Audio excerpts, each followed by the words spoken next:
Assalamualaikum warahmatullahi wabarakatuh. Perkenalkan, nama saya Hendriatus Sukmono, NPM 1821021997, dengan bab dosen pengampu Bapak Heri Yongki, mata kuliah Hukum Acara Perdata dan Peradilan Agama.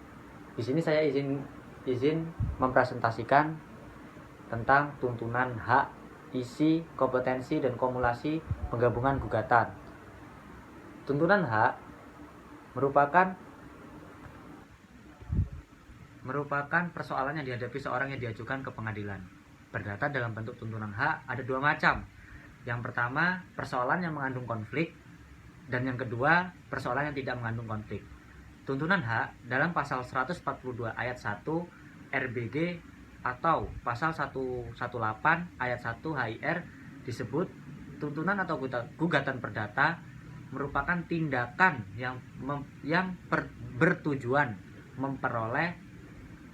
memperoleh perlindungan hak yang diberikan oleh pengadilan untuk mencegah atau main hakim sendiri.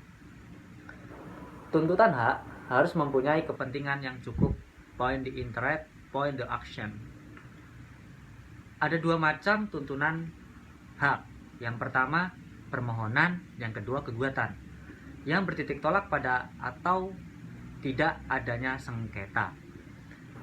Tuntunan hak yang mengandung sengketa disebut gugatan, di mana terdapat sekurang-kurangnya dua pihak, yaitu penggugat dan tergugat. Tuntunan hak tidak mengandung sengketa yang disebut permohonan, di mana hanya ada satu pihak saja, yaitu pemohon. Yang kedua, isi gugatan. Bentuk gugatan adalah surat, oleh karenanya harus memenuhi syarat sebagai surat, seperti tempat dan tanggal gugatan itu dibuat, kepada siapa, kemana gugatan itu ditujukan, dan mencantumkan siapa yang membuat atau pengirim gugatan atau kuasanya yang sudah ditandatangani. Ditinjau dari isi gugatan, pasal 8 RF menentukan bahwa gugatan memuat yang pertama, identitas para pihak, yang kedua, posita atau fundamentum petendi, medullum van es, dan petitum, identitas para pihak. Dalam perkara perdata biasanya terdiri dari dua pihak, yaitu pihak penggugat dan pihak tergugat. Para pihak dapat beracara secara langsung di depan pengadilan atau dapat mewakilkan kepada seorang kuasa dengan kuasa khususnya. Kepada seorang kuasa dengan kuasa khususnya, para pihak itu dibedakan atas pihak material dan pihak formil. Di sini saya ingin menjelaskan tentang pihak material.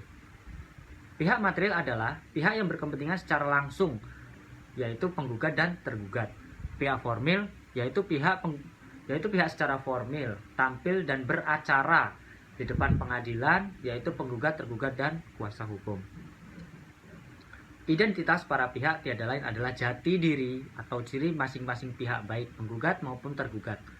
Di samping itu, untuk menambah kelengkapan lain, kejelasannya biasanya perlu dicantumkan pula umur pekerjaan, status perkawinan. Untuk perkara-perkara tertentu perlu pula dicantumkan agama, seperti dalam perkara perceraian. Posita fundamentum petendi adalah dalil-dalil dari penggugat yang menjadi dasar-dasar atau alasan gugatan penggugat. Posita ini memuat dua hal pokok dalam uraiannya. Yang pertama, dasar-dasar alasan menguraikan mengenai fakta-fakta atau peristiwa-peristiwa yang sebenarnya terjadi. Dasar-dasar atau alasan-alasan yang menguraikan mengenai hukumnya, yaitu memuat hubungan mengenai hukumnya, yaitu memuat hubungan hukum antara penggugat dan tergugat, hubungan hukum penggugat atau tergugat dengan materi atau objek sengketa. Petitum adalah apa yang dimohonkan atau dituntut supaya diputus demikian oleh pengadilan. Dalam putusan pengadilan, petitum ini mendapat jawaban dari atau diktum putusan pengadilan. Perumusan petitum harus mempunyai keterkaitan yang jelas dengan perumusan posita. Setiap tuntutan dalam petitum haruslah dapat dicarikan dasarnya dalam posita. Dengan kata lain, tidak ada bagian dari tuntutan dalam petitum yang tidak ada uraiannya dalam posita. Yang ketiga adalah kompetensi. Dalam hukum acara dikenal dua macam kompetensi. Yang pertama, kompetensi kewenangan absolut dan kompetensi kewenangan relatif. Kompetensi absolut adalah kewenangan badan peradilan dalam memeriksa jenis perkara tertentu yang secara absolut atau mutlak tidak dapat diperiksa oleh badan peradilan lain, baik dalam lingkungan peradilan yang sama, pengadilan negeri dan pengadilan tinggi yang sama-sama dalam lingkungan peradilan umum, maupun dalam lingkungan peradilan yang berbeda. Dengan demikian, kompetensi absolut ini adalah untuk menjawab pertanyaan yang pertama, pengadilan macam apa dalam pengertian lingkungan peradilannya dan jenjangnya, yang berwenang untuk menerima, memeriksa, dan memutus perkara tertentu tersebut.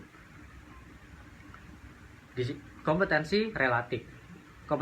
Kompetensi relatif yang sering disebut dengan kewenangan nisbi yang menyangkut pembagian kewenangan mengadili antara pengadilan sejenis berdasarkan yurisdiksi wilayahnya.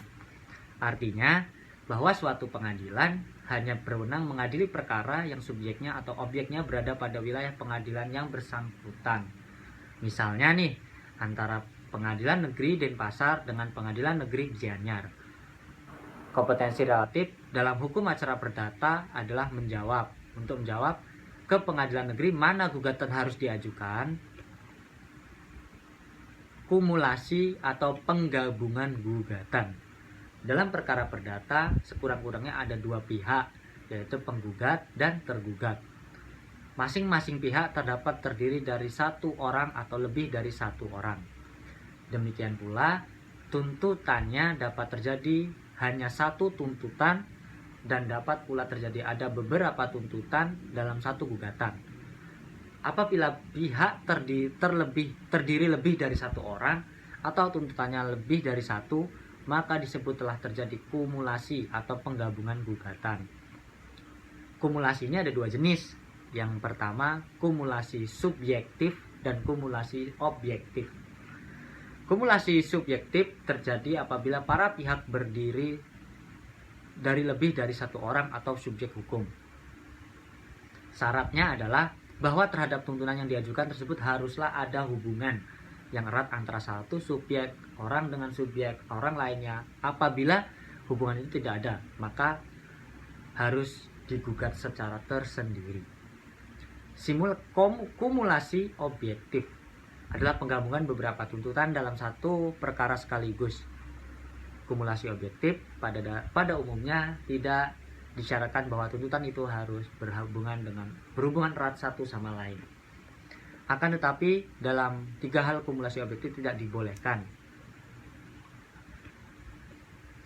Kalau untuk tuntutan gugatan tertentu diperlukan suatu acara khusus, sedangkan tuntutan yang lain harus diperiksa menurut acara biasa. Maka kedua tuntutan itu tidak boleh diajukan bersama-sama dalam satu gugatan. Baik, sampai di situ saja presentasi saya. Kalau ada kurangnya, saya mohon maaf. Wabillahi taufik wal hidayah. Wassalamualaikum warahmatullahi wabarakatuh.